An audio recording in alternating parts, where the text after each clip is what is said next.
On chiale tout le temps, on est agressé, on se sent continuellement au régime, on se sent privé, on chiale parce qu'on peut pas manger ci, puis on peut pas manger ça. On stresse parce qu'on comprend pas encore tout le programme, puis on sait pas trop comment calculer notre fromage.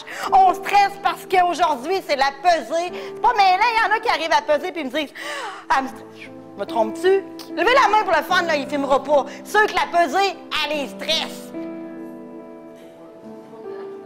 Le cerveau, là, ce qu'il fait, c'est qu'il va nous ramener plein de peurs, plein de craintes, plein d'excuses, de prétextes. Mettez-en tout ce que vous voulez par rapport à quelque chose qu'on a déjà fait. Est-ce que ça vous est déjà arrivé? Y en a-t-il qui ont déjà eu un accident d'auto? Une bonne fouille ou quelque chose? Quand on repasse sur ce coin-là, qu'est-ce qu'on fait? Comment est-ce qu'on se sent? On a peur, hein, parce qu'on voit cette affaire-là. Si on a vu quelque chose arriver quelque part, quand on passe là, on n'en parle pas, mais on l'a vu. Notre cerveau va nous ramener des images. Il va nous ramener des choses qu'on a déjà fait. Il nous fabrique des peurs, des craintes, puis nous autres, on embarque. Il nous bloque, là. Il nous manipule, puis on dit rien. On se dit, ben, écoute, c'est le cerveau, il doit savoir qu'est-ce qu'il fait. Puis là, savez-vous ce qui arrive quand on est trop stressé? C'est une roue qui tourne. Quand on est trop stressé, ça amène des peurs. Le stress amène des peurs. Et là, on commence à avoir peur. Oh! J'ai assez peur de ne pas maigrir. Oh!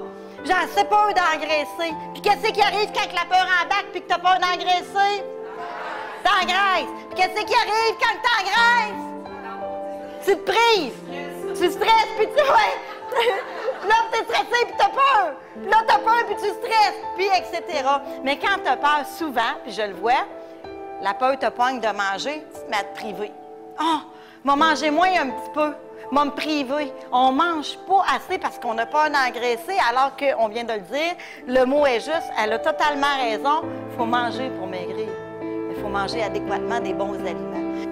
Tu sais, on se dit, là, hey, là, m'a clenché ça à perte de poids, là. Alors, je pars. Hey, là, j'ai décidé. Oh, là, je veux, là. Après une couple de semaines, je dis, oh, je suis tannée, je pense. Ça nous est arrivé une puis une autre fois. Fait que quand on part notre perte de poids, qu'est-ce que notre cerveau nous renvoie? Il peut nous renvoyer, ouais, t'as déjà fait ça. Fait que tout de suite, là, hop, un petit doute. La vie est belle, la vie est facile quand on arrête de se la compliquer soi-même. Ça, c'est vrai. Nous pouvons faire la différence. Est-ce qu'on veut vraiment maigrir? Oui. Bien, pourquoi d'abord on dit, mais c'est dur, on vit comme des petits-enfants. C'est dur, la Moses de ménopause. Tu sais, on va tout passer à travers. Oui, elle est là. Veux-tu maigrir? Si on veut maigrir, bien, fais-le. Un point, c'est tout. C'est mon choix, c'est ma décision.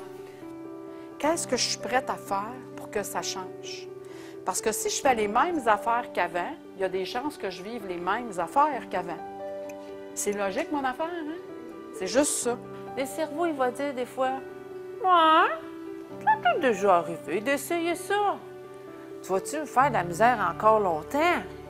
Vas-tu m'arrêter ça, ces élans-là?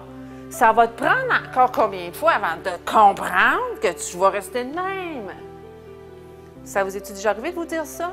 « Ah, je crois bien que je suis due pour rester comme ça. » C'est-tu la raison la plus facile pour lâcher tout? En quelque part, c'est des choses qui nous traitent dans la tête. Du moment qu'on a un petit problème, du moment que ça va moins bien, on a un petit doute, oups, mais peut-être, ça fait 2-3 semaines, ça va moins bien. Ouais, mais peut-être, hein, peut-être je suis due pour être de même. À un moment donné, cette semaine, il y a quelqu'un qui me dit, ouais, mais pourquoi le cerveau, il nous dit des affaires comme ça? Mais vous, je vais vous le dire, pourquoi? Parce qu'on n'est pas décidé. Si on était décidé, on ne laisserait pas entrer ça. Si je le fais à peu près, bien, ça se peut que ça marche à peu près. Si je veux qu'il fonctionne, il faut vraiment que je le fasse. Je vous dis pas d'être by the book 24 heures sur 24. C'est pas ça l'affaire. Allez-y à votre rythme, à vous. C'est de trouver un état de bien-être. Le problème, souvent, là, c'est qu'on veut trop être parfait.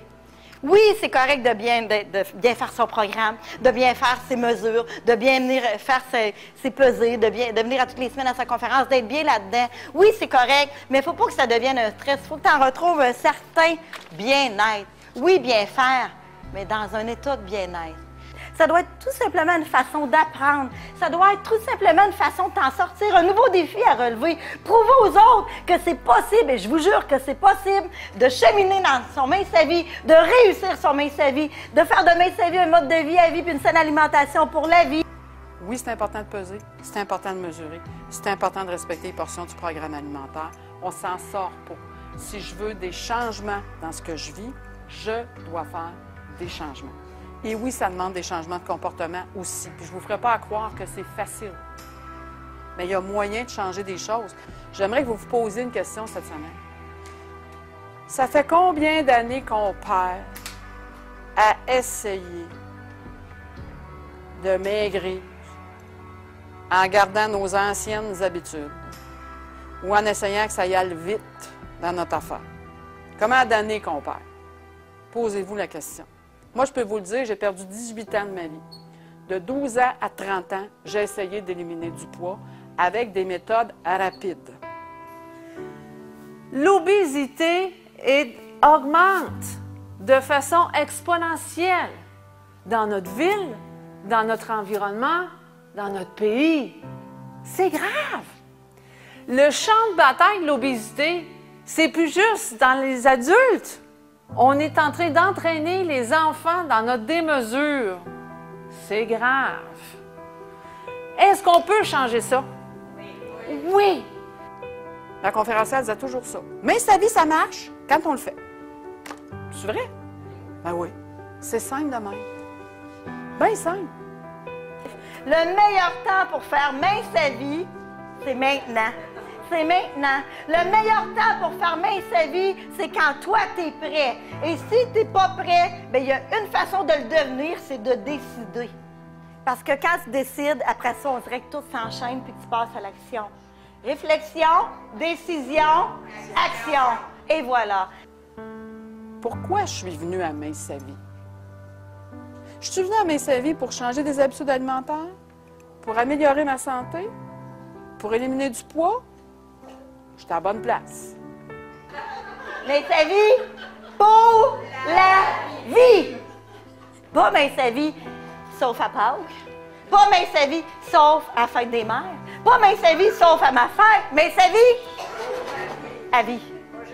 J'en ai tellement fait des affaires pour maigrir vite. J'espérais des années de temps de trouver un programme. Je me disais, je peux-tu avoir quelque chose qui va faire que je mange à ma faim, que c'est bon, puis que je maigris? Ben, je l'ai trouvé! Ça s'appelle Main sa vie! Puis ce que je comprends pas aujourd'hui, c'est comment ça se fait quand on connaît ça, qu'on le fait pas. Fait combien d'années qu'on rêve d'avoir quelque chose, que je mange à ma faim, que ça goûte bon, que j'en ai dans mon assiette, je l'ai, puis je me prive. Vous comprenez?